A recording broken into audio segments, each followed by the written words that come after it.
Hello, hello, Libra Collective. Ako po si James from James Tarot PH. Ito po ang inyong bonus reading para po sa inyong Enero Manifestation Forecast.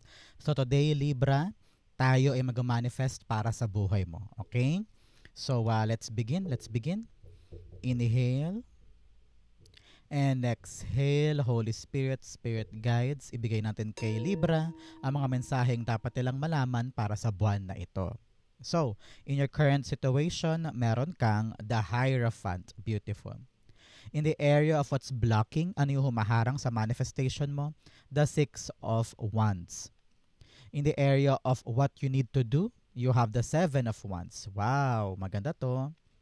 In the area of what you need to focus on, you have the Eight of Cups. Yes. In the area of what's coming in, the Empress card. Lovely. In the area of your divine messages, meron po kayong the Sun card. Tapos na to. Lumabas na si Sun eh. So talaga namang happy, happy times are coming. In the area of your fortune, the Ten of Swords. Beautiful. In the area of your near future, meron po kayong the Eight of Swords. At ang outcome nyo po o missing puzzle piece para sa buhay mo this time, ito po yun. Mamaya sabay-sabay natin siyang bubuksan at the end. But first, mga Libra, salamat po sa inyong donation, saka po sa mga hindi nag-i-skip ng ads. Ilang po talaga yung tanging paraan para po supportahan nyo ko sa tuwing meron tayong libreng reading for Libra dito sa ating channel. Salamat din po sa mga nagla-like at nagko-comment. Malaking bagay din po yan. Salamat po. So, in the background of your reading, meron kang the Ten of Wands. Wow, meron kang 10 here. Palakpakan muna. 10 is all about breaking that tough cycle. Kumbaga, kung merong nahirapan ka man sa isang bagay, matatapos na yan. Gagaan na yung feeling mo. Meron kang 8 here telling you of talagang abundance and power to move on, to break free sa isang bagay na sobrang hirap. So ngayon talaga namang matatapos na yan. Kaya kumapit ka pa, manalig ka pa, don't lose hope because the end is near and ready ka nang tumulay sa pagbabago sa life mo. Okay? With a 10 of Wands in your background, sinasabihan ka ng yung spirit guide sa Libra na may mga pinapasan ka daw na obligasyon or burden sa likuran mo na dapat nang pakawalan or dapat nang ibaba. Example, ikaw yung breadwinner ng family for like 10 years. Ikaw ang nagpaaral, nagsustento sa pamilya, at napansin mo, teka, yung iba kong kapatid na pinag-aral ko nag-work na. Baka naman yung ibang responsibility, pwede ko nang ipasa sa kanila. Para gumaan naman yung akin, maasikaso ko naman yung para sa akin. Parang ganyan. Meron din sa inyo na may kinikim-kim, may tinatago na damdamin na dapat nang ibulalas para makagaan sa pakiramdam. Ano? Pero marami po sa inyo na malapit na sa dulo ng ginagawa. Kaya kapit, don't quit. Finish this until the end because nakita ko dito, malapit na yung paghinga mo na maluwag na parang, ay, salamat, okay na to. Parang ganyan, okay? So napakaganda ng background energy mo. In your current situation position, meron ka pong the Hierophant. Kitang-kita ko dito yung pagsunod mo sa sistema. Ikaw yung uri ng tao na talagang susunod, alam mo yung tamang gagawin, very, very committed ka sa mga dapat gagawin mo, no? Talagang pinapakita mo that you are professional, you know how to follow the rules, you know how to um, respect authority, talaga namang napaka-good follower ka. And ngayon naririnig ko dito at some point nakakasakal na parang you want to break free, you want to live, you want to make things happen for yourself, no? Na hindi mo na kailangan ng approval ng ibang tao. Ramdam ko yung ganong energy from you na gusto mo nang lumaya, gusto mo nang magbago, gusto mo nang umasenso on your own without dictation from other people. Gusto mo na magkaroon ng sariling buhay, sariling pagpapasya na hindi mo na kailangan pa ng approval ng iba. Kitang-kita ko yan from you. Clarify natin siya. The Hierophant is being clarified. Yes, the Three of Cups. You want to harvest the good outcome na sa'yo talaga. No?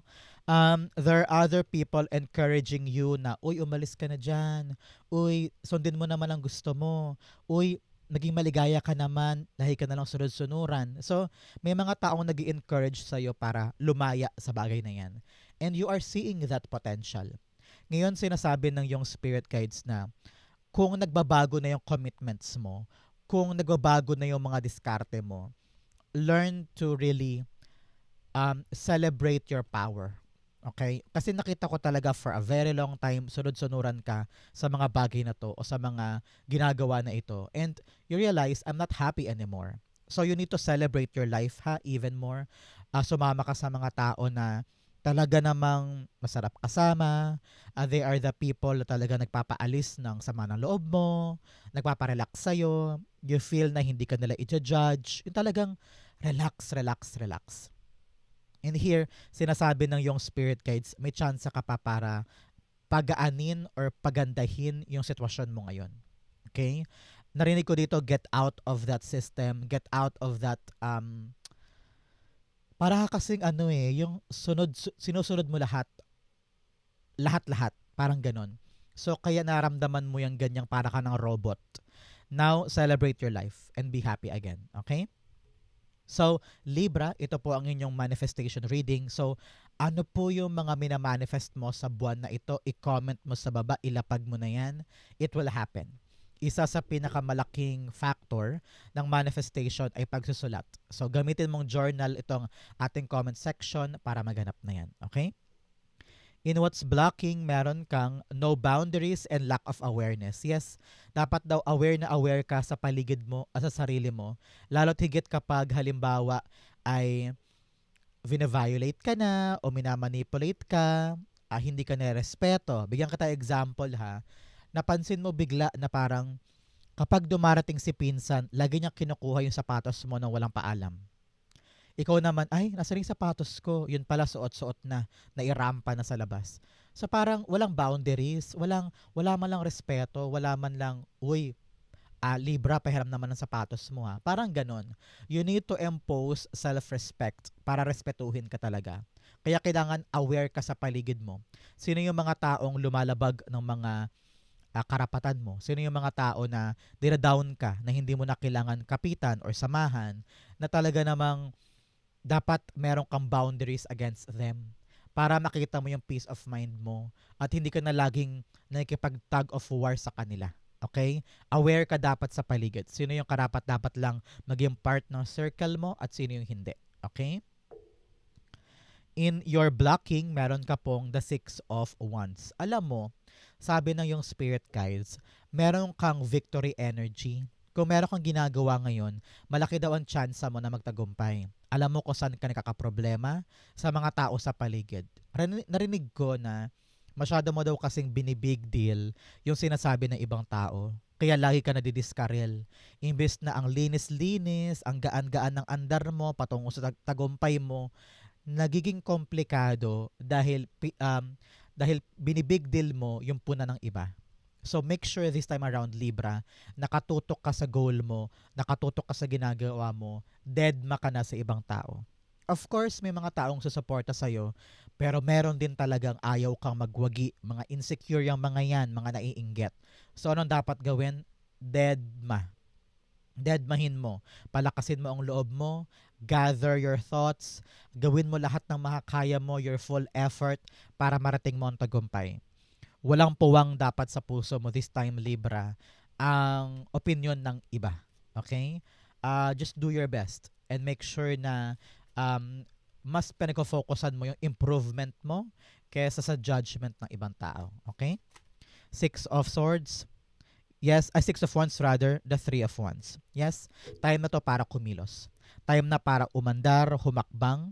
Nakikita mo na meron ka ng balak gawin it. Nakatayo ka sa pedestal na ito and thinking to yourself, gagawin ko na ba? Mag-move na ba ako? Ay, wag na. Baka mag-fail ako, ano pa sabihin sa akin? Ay, wag na. Baka pagtawanan lang ako, wag na, wag na. Atras na lang ako. Dapat hindi ganon. Kapag dumating na yung opportunity, lakad, sugod, hakbang. Because victory is within reach. Okay? Kayang-kaya mo magtagumpay dito, kaya ilaban mo to. Kapag nakikita mo na yung blessing sa'yo, Lakad tayo, humakbang ka forward, wag atras. Because the only way to succeed is to really move forward. Okay? Napaka-importante nito, isa-isip mo. In the area of what you need to do, meron ka pong the 7 of Wands. Sabi dito, panindigan mo ang iyong aksyon.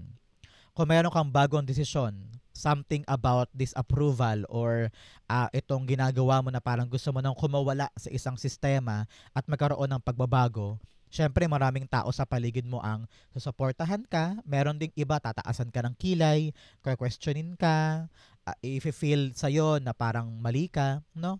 Ang kailangan mo dito, panindigan.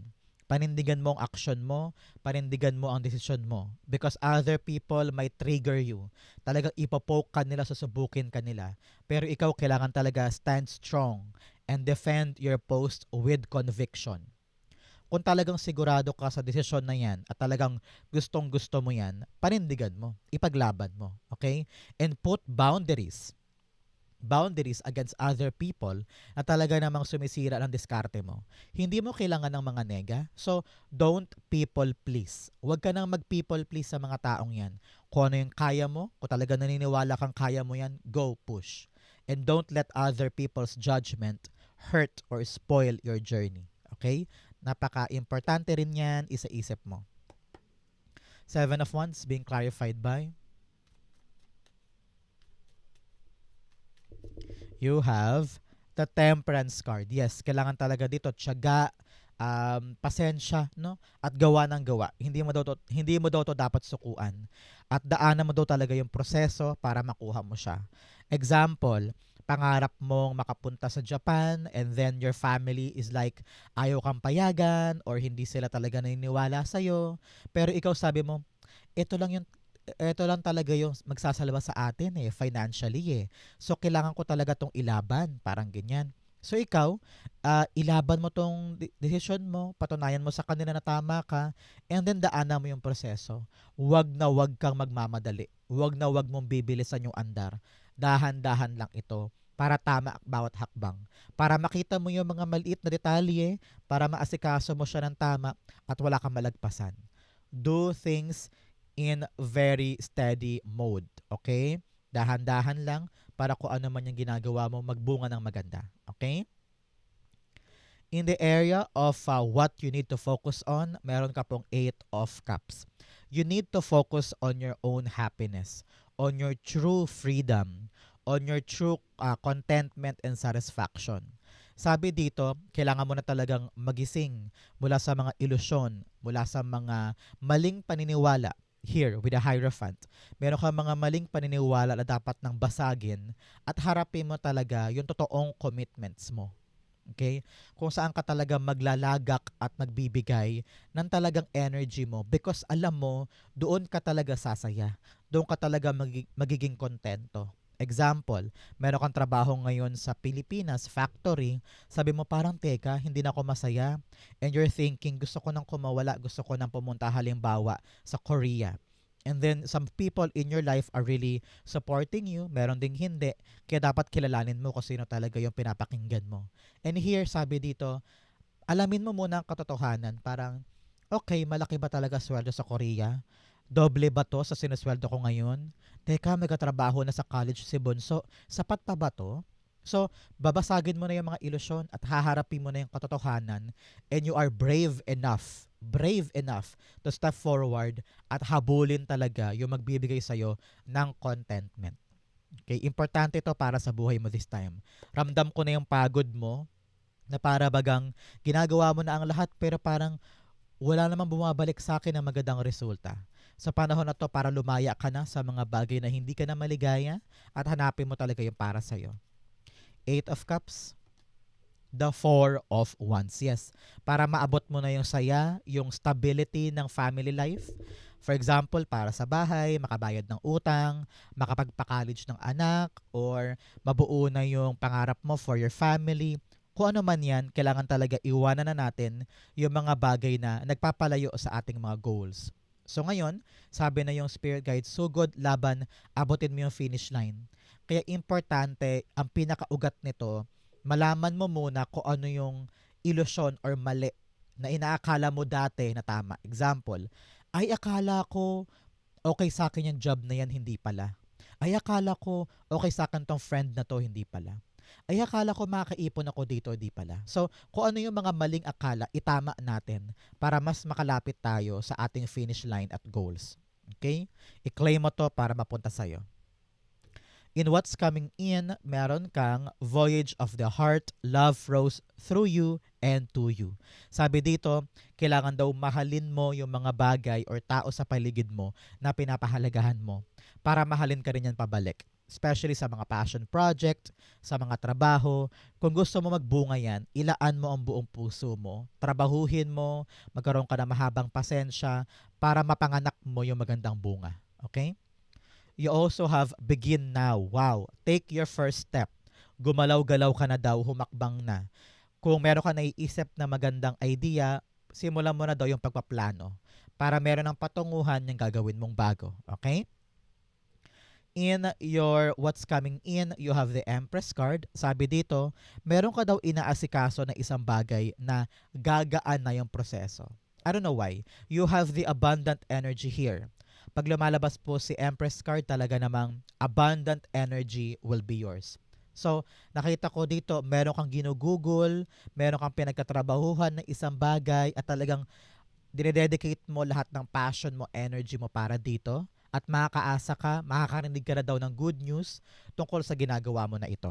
Okay? Kumbaga, meron nang nagaganap, meron nang nangyayari na talaga magpapa-excite sa'yo kasi nandyan na. So, dahil gumugulong naman daw ng maayos, nakita ko dito, makakapag-relax ka na. Okay? Hindi na katulad dati na parang kayod ng kayod, effort ng effort, pawis na pawis, aligagang aligaga.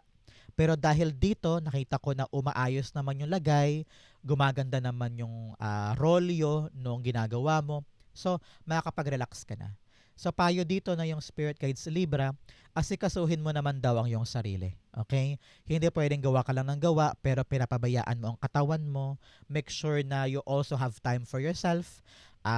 Recharge, matulog, magkaroon ng mga time to pamper yourself, okay? Para kada araw makalaban ka pa kasi you feel good. Kapag you feel good, everything you touches are good also. Okay? Empress card is being clarified by you have the Two of Swords. Yes, ngayon mas magiging madali daw ang iyong mga desisyon tungkol sa mga bagay-bagay. Meron kang nililikha, meron kang binubuo. Pero para daw matapos ito, meron kang kailangan pag-decidean eh. Parang kailangan mong magkaroon ng solid decision para ito'y matapos na at maganap. Example, tulad ng example natin kanina na gusto mong pumunta ng Korea. So, kailangan talaga mag-decide kung anong dapat gawin para ito'y maganap na. Pero this time around, dahil nasa what's coming in ito, talagang magkakaroon ka na ng solid na desisyon at mapapanganak mo na yung bagay na gustong gusto mo. So, i-claim mo to, i-manifest mo to. The decision I will make will help me get what I desire. I-comment mo yan sa baba, isulat mo yan, it will be yours. Okay? In your divine messages, meron kang the energy is gaining momentum. Yes, bumibilis na, umaandar na. With a temperance card here, dahil kaya mong panindigan at talagang kinuha mo yung opportunity, lumaban ka, bumibilis na yung andar ng manifestation energy para sa'yo. Okay? Napakaganda nito. You also have your hard work is paying off. Yes, yung mga pinaghihirapan mo malapit nang matapos, may pinapatunguhan na kaya kapit-kapit, it will happen for you. In your divine messages, meron po kayong the Sun card. Sabi dito, think positive lang lagi. Huwag mo hayaang malubog ka sa kumunoy na puro dinidibdib mo ang lahat ng bagay. Nauuna pa yung negative thinking more than action. No?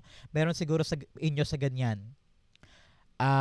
Na para bagang imbes na umaksyon, imbes na kumilos, iniisip mo pa yung negative. Na ay baka matalo, ay baka hindi naman ako lumigaya dyan, ay baka pangit siya, ay baka mali yan. Puro nega ang iniisip mo. Kaya ngayon pinapayuhan ka, mag-enjoy ka naman. Puro positive lang para ma-attract mo yung positive energy sa ginagawa mo. Okay? Napaka-importante nito, isaisip mo, lalo't higit sa unang buwan ng taon na ito. Dapat sisimulan mo ang 2026 ng puro positive, masaya lang, happy lang. Okay? Sun cards being clarified by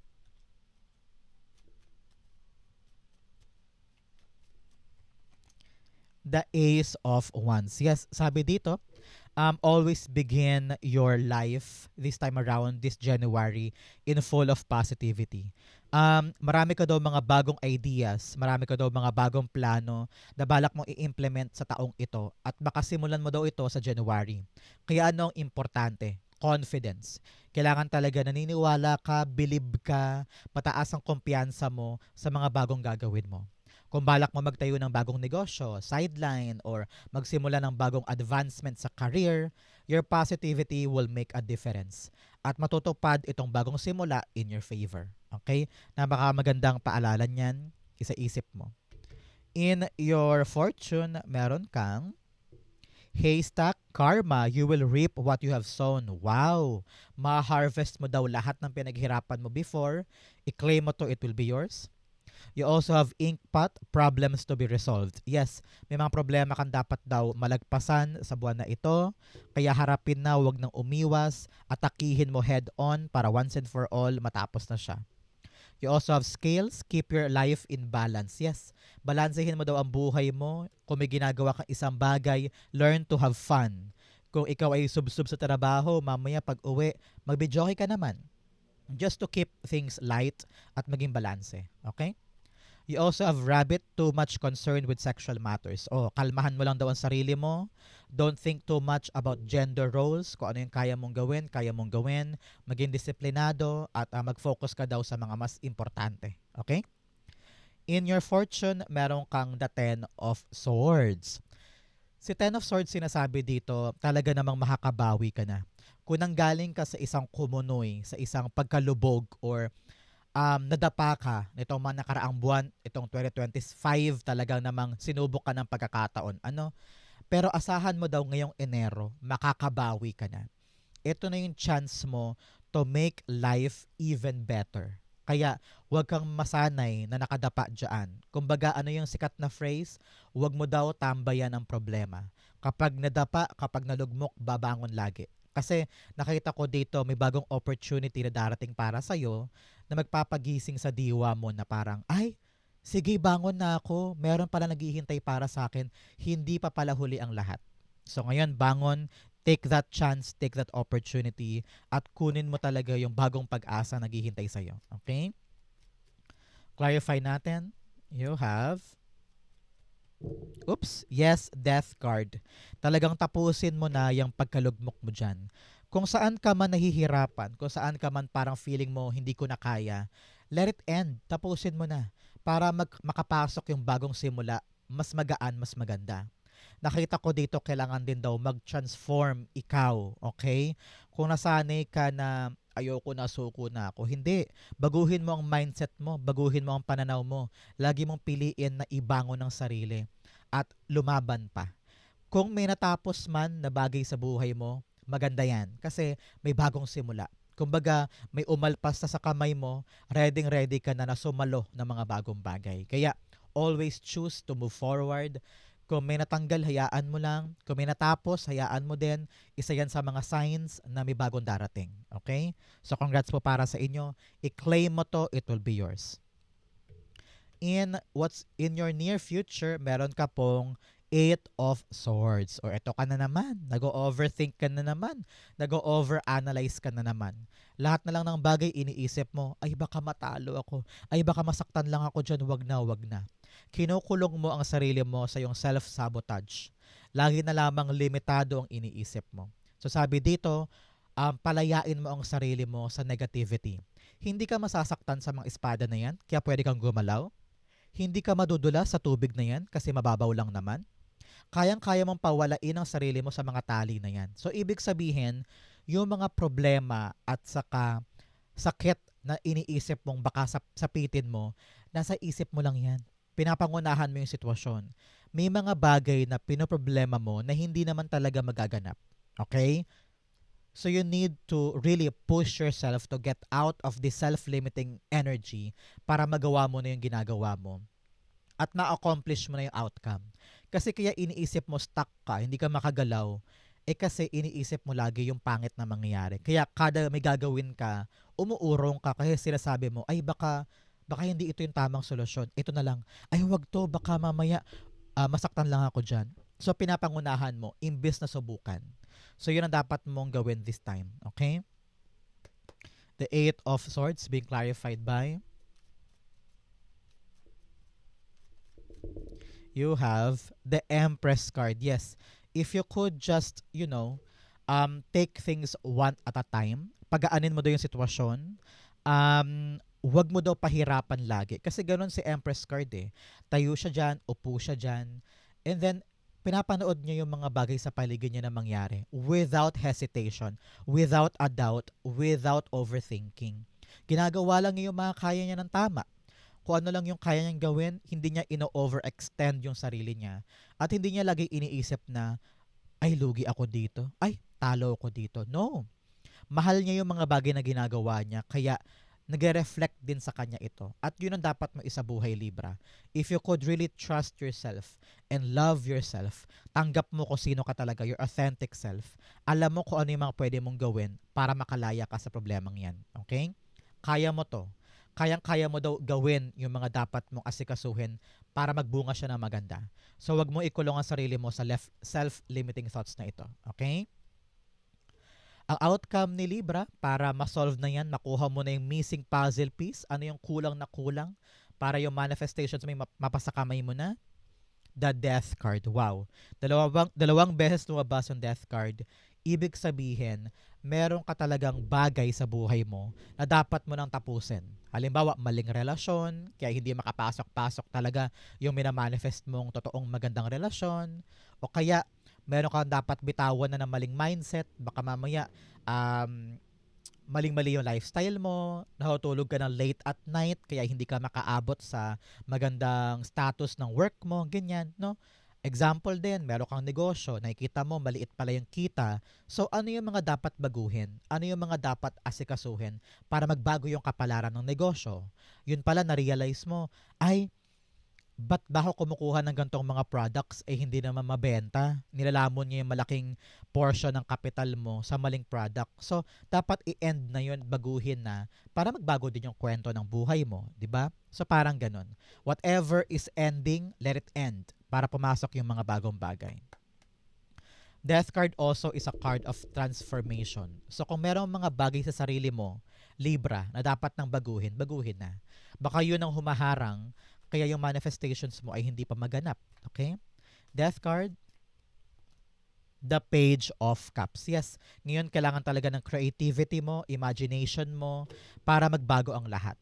Example, meron kang inaasikasong trabaho, tapos hindi maganap-ganap. Sabi mo, bakit ba ganito? Lahat na lang ng outcome, mali, mali, mali. Putulin mo na yung maling sistemang ginagawa mo doon. Baka ma-realize mo, ay, ganito pala dapat. Ay, ito pala dapat ang proseso. Kapag nakapag-brainstorm ka na at nilaan mo na yung isip mo sa bagay na to, madali mo nang ma-pinpoint kung ano yung mga pagbabago, transformation na dapat mong i-apply para yung mga maling nangyayari maputol na. Okay? Your transformation and dedication and creativity ang magpapabago sa kapalaran mo at magpapalapit sa manifestation mo. Okay? So Libra, ito po ang inyong January manifestation reading. Saan po kayo nakaresonate? Comment down below, babasahin ko po yan. After watching this video, magaganap na ang manifestations mo. So congrats po. Thank you, Holy Spirit, Spirit Guides, for the clarity and messages sa dapat malaman ng mga Libra. Mga mahal kong Libra yan. So, thank you po for watching hanggang dulo, ha. I love you, Libra. This has been James for James Tarot PH. God bless everybody.